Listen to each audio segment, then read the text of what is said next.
We welcome the spokeswoman for Israeli Prime Minister Benjamin Netanyahu, Tal Heinrich, back to the program. Tal, good to see you. In his remarks, Schumer commented that the Prime Minister had lost his way, that he was putting his own political survival ahead of his people. Do you believe that what President Biden is doing in pandering for Muslim votes to win an election he's doing the same thing? He is trying to win an election at the expense of supporting Israel against the terrorists.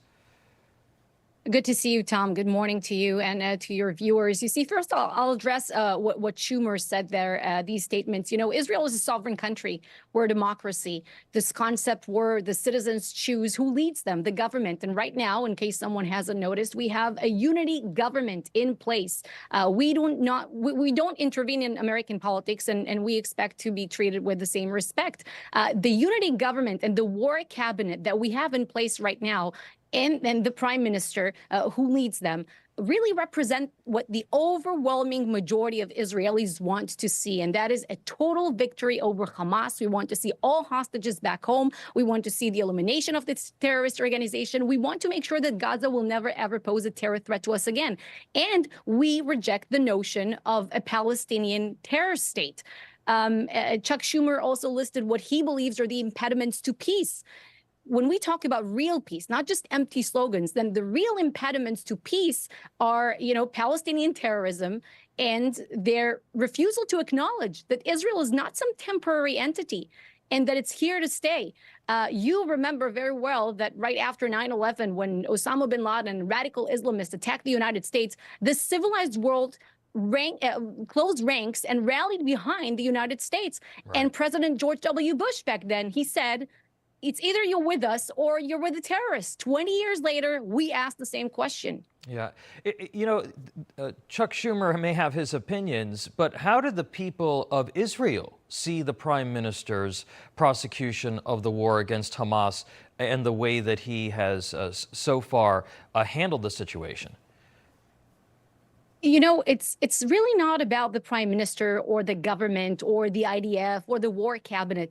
It's a decision that Israelis took as a nation. We no longer agree to live next to a terrorist enclave. It's been, what, more than 16 years that Hamas has been in power. We suffered, you know, maybe it's in the hundreds of thousands of missile attacks and you know, since they took power. They turned Gaza into a massive terror base camp. That's what it is. And after October 7th, we simply say no more. A recent U.S. intelligence assessment was made public, and it suggested that the Prime Minister is in jeopardy of being ousted. This, again, appears to be an intentional effort to weaken Benjamin Netanyahu's political position while he tries to fight and win this war. Your reaction to that U.S. intelligence assessment? So I'll tell you that here in Israel, we're not dealing with politics right now. Really, if you come to this country, what you'll find is national unity. We're all mobilized, being part of this national effort against the pure evils of Hamas. And why is that? Because when they targeted us on October 7th, when they butchered, murdered, raped, and whatnot, they didn't care who voted for what party, who was for judicial reform, who was against the judicial reform. So we're all in this together, and we'll leave politics for another day. President Biden in recent weeks has been critical of Israel for not taking steps to ensure the safety of Palestinian civilians in their efforts to destroy Hamas. He's also called for a red line in Rafah and for a ceasefire to take place. Watch this. He has a right to defend Israel, a right to continue to pursue Hamas, but he must pay more attention to the innocent lives being lost as a consequence of the actions taken. He's hurting Israel more than helping Israel by making the rest of the world, it's contrary to what Israel stands for. And I think it's a big mistake. So I want to see a ceasefire. Prime Minister Netanyahu was quick to dismiss Biden's critiques of the war strategy. Biden and now the wider Democratic Party continued to suggest, along with many in the American media, that Israel is indiscriminately bombing and killing civilians. What's the reality there, Tal? Well, that's for sure not true. If that was the case, the war would have been over in the first week, so to say.